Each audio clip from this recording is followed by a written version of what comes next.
What up, y'all, and welcome back to the channel, Dap Universal. I'm Dap, so coming back at you with another pick a card reading, and today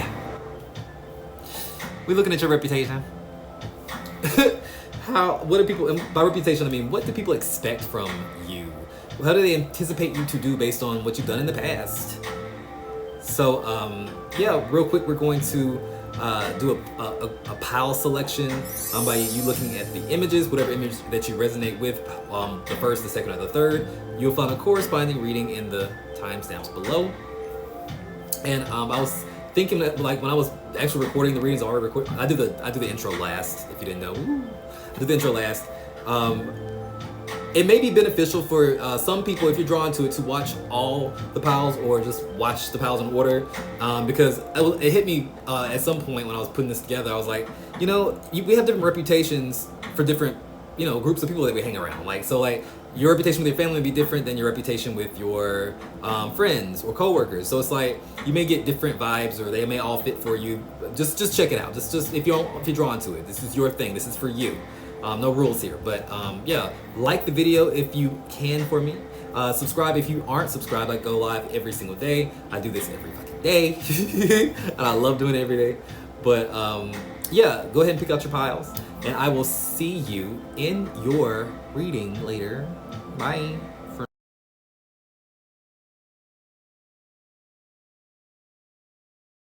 What up, pal number one, and welcome to your reading on What's Your Reputation. I'm going to be taking a look at just how people are perceiving you, what people expect of you, what they anticipate you to do based on your previous behavior. I do want to just kind of call out some clarifiers as we look at the spread on the screen. I'm going to put the cards on the screen again, and just kind of to kind of see if you know if this is your pile. So like these are just strictly to connect to it and, you know, feel confident that you're in the right place. So you could be an earth sign for sure. Don't have to be. I see Taurus, I see Moon in Taurus, I see Pisces, I see Gemini, like I see Saturn in Pisces for sure. I see this Aries, and I see Leo. Aries and Leo. Something about the number 7 or 70 could be important. Something about the number 8 could be important.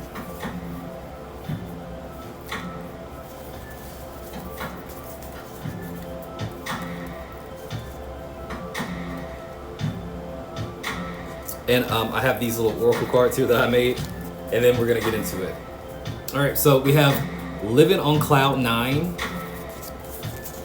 Living on Cloud 9. Love to be in love. Love to be in love.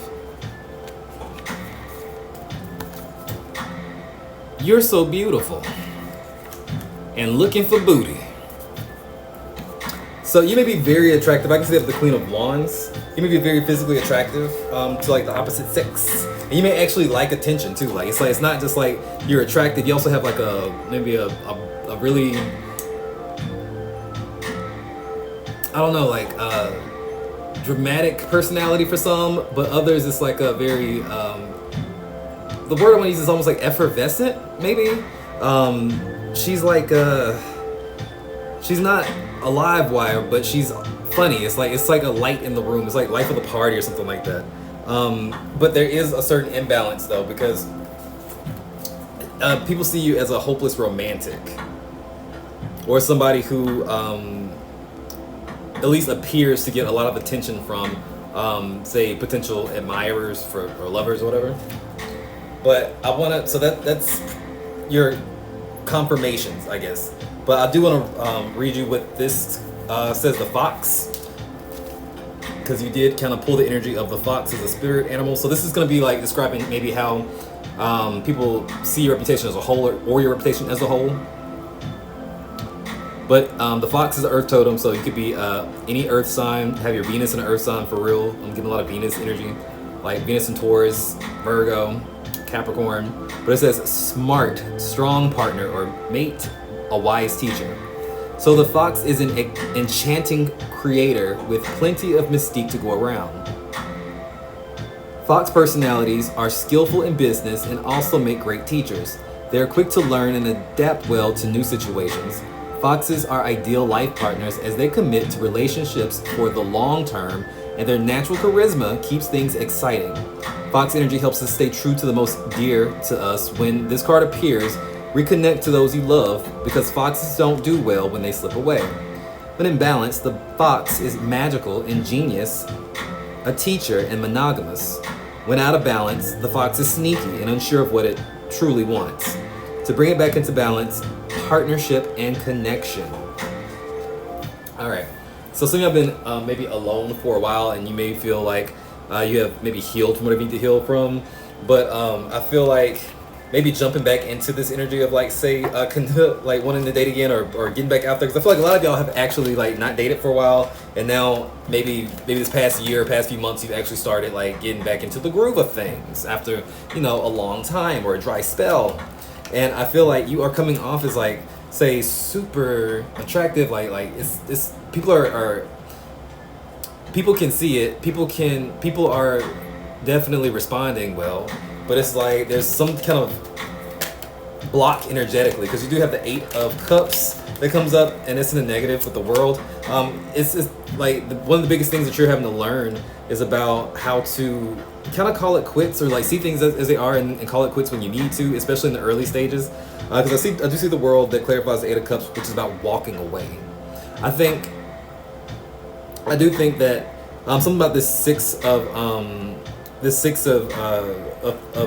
Earth energy that I pulled for you earlier. It's giving me like imbalances in your connections because you overgive. I think you're one of those people that feel like you have to do more, or you have to earn love in a sense, and it's like you feel uncomfortable whenever you just kind of chill and just like exist and try to let that be enough reason to be loved. It doesn't feel right to you sometimes, because maybe, like I said, maybe you grew up in a household as a child where like you had to earn that shit. Like, you know, if you wanted attention, if you wanted to be praised, you had to do something. You better get that. You better get an A on this test. You better like I don't know, cut the grass. You better do. It's like it's always something. And if you don't go above and beyond, maybe you weren't really shown a lot of affection, regardless. You know, I can relate to that, but it's saying that maybe that's how, or that's why you may have a hard time walking away from maybe certain situations romantically, because it's like it's taking you back to that place where you have to, you know, bend your back or break your back to deserve love, and you kind of subconsciously pick these people to work that flaw out. It is a flaw. It's a maladaptive type of energy in relationships. It's almost like you attract parasitic people, or people who are like gonna take advantage of you.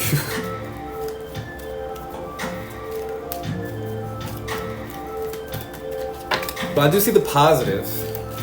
Like, and it's interesting because the positive is the 10 of Swords. It's like, how's the 10 of Swords a positive? That man looked pretty dead. Like, it's 10 swords in this man's back. Like, overkill. It's like one sword would have done it, but like 10? It's like you go through unnecessarily painful endings. They feel unnecessarily painful to you. It's like when you're heartbroken or just disappointed with like a lover, or like some situation lets you down, you feel it. You really, really, really feel it. And I mean, that's why maybe you spend a lot of time kind of avoiding relationships, because you like the risk of having to feel that jarring, like sharp pain. It may not even be worth like the thrill and the fun and the butterflies in the beginning of the relationship, because it's like they seem to fizzle out normally pretty quickly for you. But the 10 of Swords in the positive kind of says like, yeah, but this is what's, at the very least, we can say that this is what's maybe making you a better prospect as a partner, like day by day, because I feel like something about you likes to learn the hard ass lesson. Like it's like we can tell you all day long, we can send you a dream, we can put people in your life who are going through similar situations, and you can watch how their life fall apart. like just to know what not to do. It's like your spirit guides are always trying to get your attention, but I think they get your attention, but you just kind of like, yeah, but I wanna know what I wanna really experience it though, so to really integrate this lesson. So you kind of make things unnecessarily hard for yourself. But it's like every time you have to start over, every time you have to, mourn the loss of a relationship or a connection, you gain something. It's like you do kind of earn a certain stripe or something like that. And I feel like it makes you more intuitive. I feel like it makes you more confident. But it's like in that healing process, it's quite brutal. And it's like you're getting to a point where you don't have to like go through that like every time to just to kind of understand love or understand like what you're gonna put up with and what you're not in relationships. Like we can go an easier route, bitch. We can meditate on it. We can pray on it. We can do anything but like just put ourselves in the line of fire. And it is subconscious. I don't think you're just out here just like on purposely like fucking your life up. But it's like it is subconscious. But it's like the more we are aware of our shadow, which is our subconscious, the more likely we are to kind of not be so controlled by it. You know.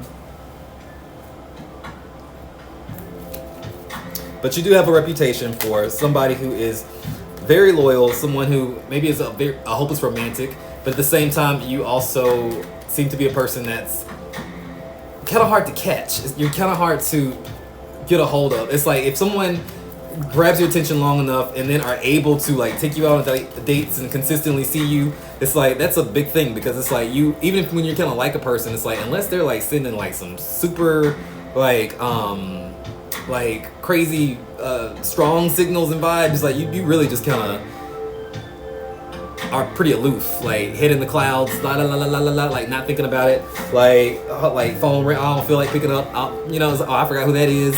It's like you never really seem to be invested, so it takes a lot for someone to get your attention. And I feel like and what you mostly like seem to attract, at least this is what word is, it's like people just looking for booty, one night stands, like not real, like flings, like that kind of thing. And it may be something that you do to yourself as a defense mechanism. Like, I mean, I have needs, but if I know, I'd rather just have like a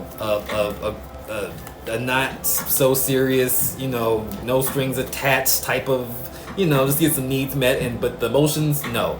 Like you may have gone through that phase, and like, I'm not judging. Who hasn't gone through that whole phase every once in a while? I mean, it's just ebbs and flows. Like it's, sometimes we feel like, let me stop. Let me stop. But I'm gonna end it here because that's really all I got. I told you I was gonna keep these kind of quick. But if you are drawn to it, I feel like if you watched maybe every pile, you may get something out of it, because these situations, like these reputations, are quite, general. So what I'm saying is, you may have a different reputation when you're around your family, or a different reputation with your family than you would, say, like your coworkers or like your childhood friends or something like that, or your exes. So it's like maybe explore all of them to see like what happens or what you fit in, like what you can grab. But like just food for thought. Only if you fall into it. Sound off in the comments and know if this resonated. And have a great day. Take care of each other. And remember, guys, if you got spirit, what spirit got you? Blessings in all we do. Bye.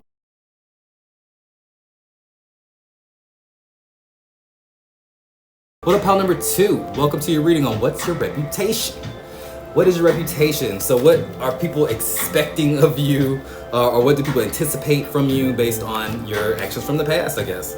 I don't know where we're going, but I already did the pre-shuffle, cards on the screen. I am going to start with some like clarifiers, which is just like I'm throwing some signs and like little things at you so you know if this is your pile or not, if you resonate with it.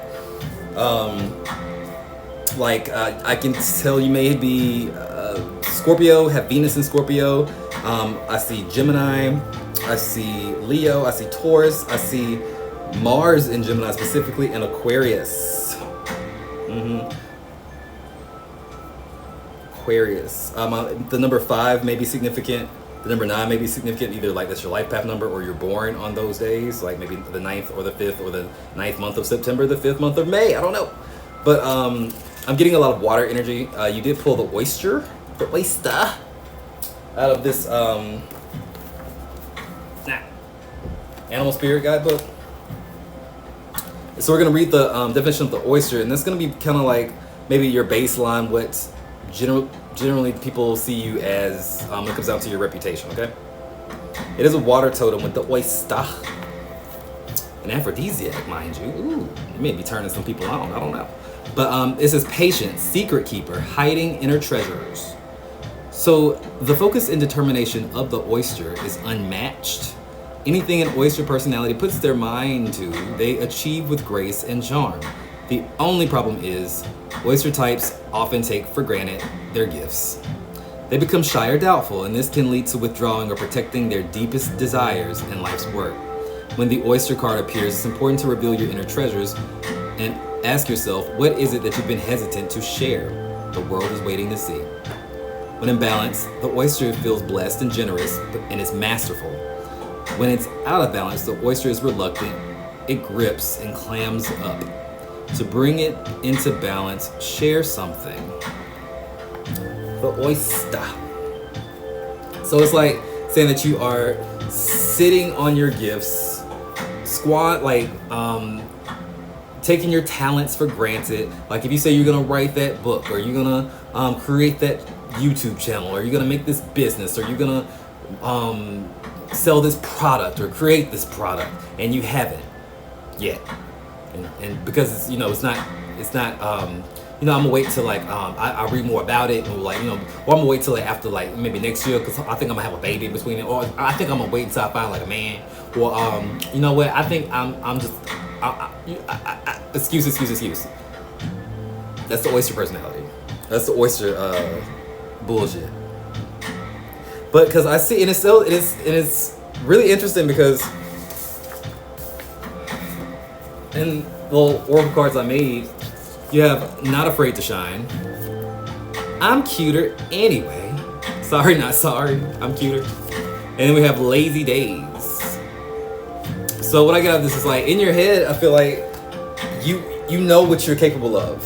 They're not afraid to try. You know what you're capable of. I think the Hierophant and the Magician is this is somebody who may have a really strong energy when it comes down to their spiritual side, or the spiritual self. You may be really out and proud about your spirituality. You don't practice in secret. You are someone who may be a tarot reader, or just a reader in general, energy worker, Reiki healer, astrologer. You may be really into it though, a witch. Who knows? It feels like somebody who could also still be a Christian, or in some kind of organized religion with the Hierophant and the Magician. This could also be someone who is a Wiccan kind of thing. It feels organized with the Hierophant and the Magician.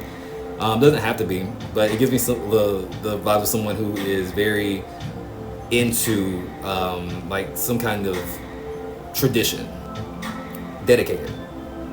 And I feel they're respected. So you respect it, but I feel because you do have a certain respect because of like maybe what you've either been through, what you know, like how devoted you are. It's like, I don't know if this is like the reputation within like a community, or a spiritual group or something. But it gives me vibes of like people respect you for some kind of knowledge or some kind of dedication as well. But you do have the Nine of Swords that comes up in the negative position, which is about like you get in your own head sometimes and you doubt yourself, because when the ego takes over, we all have one, no matter how spiritual we are, when the ego takes over, you have a tendency to feel like it would be devastatingly embarrassing if I was to ever slip up or have like a mistake or something like that, or like some kind of slip up and people see it and it's public and like I will be humiliated. It's like something about you have this fear of being embarrassed. Which I mean everyone does. I mean, who wants to be embarrassed? But it's almost like a fear of being like heavily critiqued or embarrassed. You may have Leo in your chart. Saturn and Leo particularly. We have the Ten of Pentacles or Ten of Coins. Something about family. The Knight of Pentacles in reverse. Some of y'all may be living in your family's shadow, or like a parent's shadow or something like that. Sibling shadow. You have the Six of Swords in reverse. Very few of y'all may be feeling like you're stuck doing something like a job that just isn't fulfilling and is stopping you from really being that creator and really being that person that you want to be. When I say creator, I mean like of your own life. The Hierophant and the Magician could be like this push and pull dynamic between what you feel is right because of what you've been told all your life or what's expected of you versus what feels authentic to you. So people may be able to tell that you're holding back. Like some people may even call you fake because it's like I feel like pile number 2 they just whatever version of themselves they need to be when they need to be it. I feel like they don't really know themselves sometimes, and I feel like they aren't really particularly like standing strong for something. That's just for some people, not everybody. And I feel like it's like that because like you realize sorta how connected you really are to your higher self. You really are connected to your higher self. You really are either some kind of empath or like just someone who is just like really able to understand the nuances of like say the universe, why we're here, like how things work, secret knowledge. It's like something you just like pick up very easily, and it's like you can't even hide it. So people obviously see it, but you don't necessarily act in a way that like represents like a person who knows that that's their power, like that's where they're at, like that's how advanced they may be, or like that's like everybody don't think like you do. No one thinks the same, but it's like no one like you go some places where like it's hard for people to access because apparently I feel like you've either gone through some shit or like you just old soul baby. But it's like you need to move it with more confidence because if that is you, your path is obviously to shed that light or to give that light or give that energy to other people so they can advance, and then we can raise up the vibration of the universe or the world or whatever. And it's like it's hard to do that if people don't know if that's what you want to do, or if you don't know if that's what you want. You know what I'm saying? It's like just know like that energy, as strong as it is, it's not just yours. It goes through you, from the divine, from spirit, through you, so it can be distributed in a sense to others, so it can be introduced to others, so it can be experienced by others, whatever you want to say. But it's like it's not just your energy, it's going through you. Like, so channel that shit. You magician. And be a little bit more open with just sharing something. It's not like it has to be this big spectacular thing. It's just about opening yourself up and like communicating from this place that's your heart and your throat chakra, like openly. It's like it's being able to unashamedly talk about an experience that's profound to you. That's enough. It's like open yourself up. But that's what I got for you. Let me know how this resonated, if this resonated. And remember, I want you to remember, guys, if you got spirit, what spirit got you? Blessings in all we do. Bye.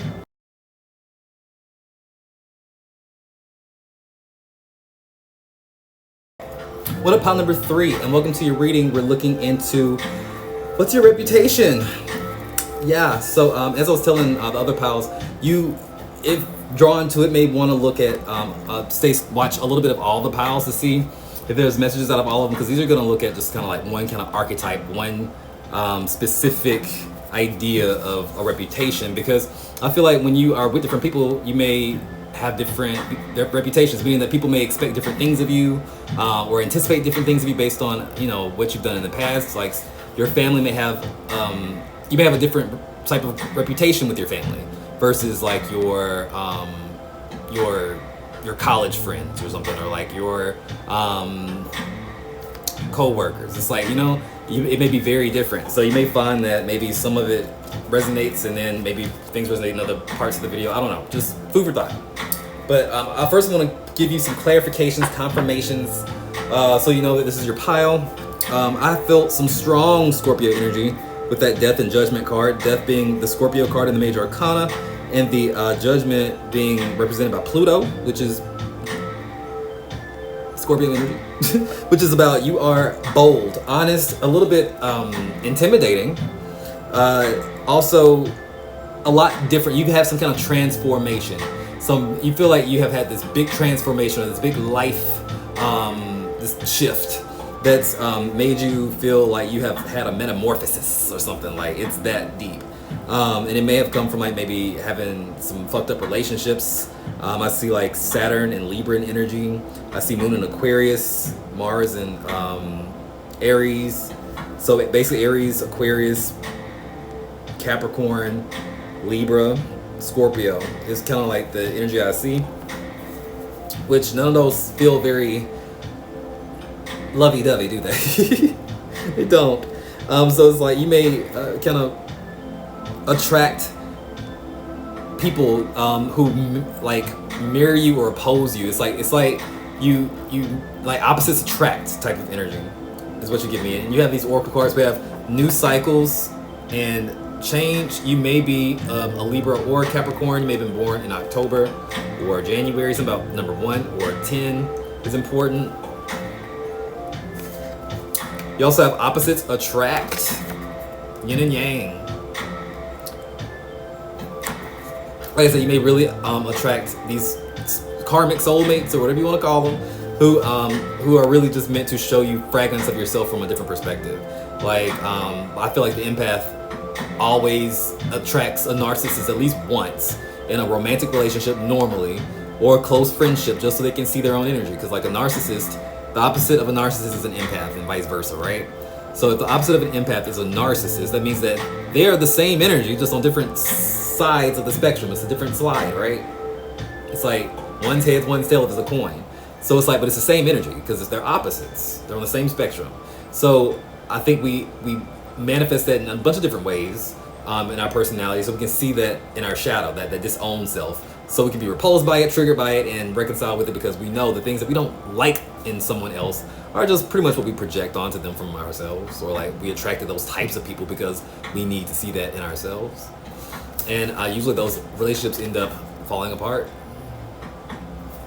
So they have a reputation for cutting people the fuck off. Maybe some would even say burning bridges. Maybe some would say you're very intense, maybe too intense. Maybe some would say that you're manipulative. People got a lot to say about pile number 3. Oh my God. I'm gonna read this card, the Bat, to you. This is your animal spirit in this energy. This is just gonna generally kind of talk about like maybe what your reputation is like. So the Bat, how kooky spooky. So you may be an air totem because the Bat is an air sign like Libra, Aquarius, and Gemini. And I'm going to read it to you. It says, darkness, letting go, death leading to rebirth. Before merging, the Bat waits for the sun to set and the moon to rise. In the darkness, it can see all that is invisible in the daylight hours. The Bat is a master of the subtle senses of the underlying forces that cause some things to prosper and others to fade. The Bat card shows up to signify the ending of a chapter, a closing of a door. The Bat comes swiftly, encouraging us to move on. In just a few hours, a new day dawns, no more lingering in the past. When in balance, the Bat accepts, adapts, and adjusts. When out of balance, it refuses to let go and it reminisces. To bring it back into balance, watch the sun rise. Ooh. Having a hard time letting go is one of your challenges. One of the things that you have come here to experience is basically how to let go. So you may have Scorpio in any of your personal planets, like Sun, Moon, Rising, especially maybe Venus, maybe Mars.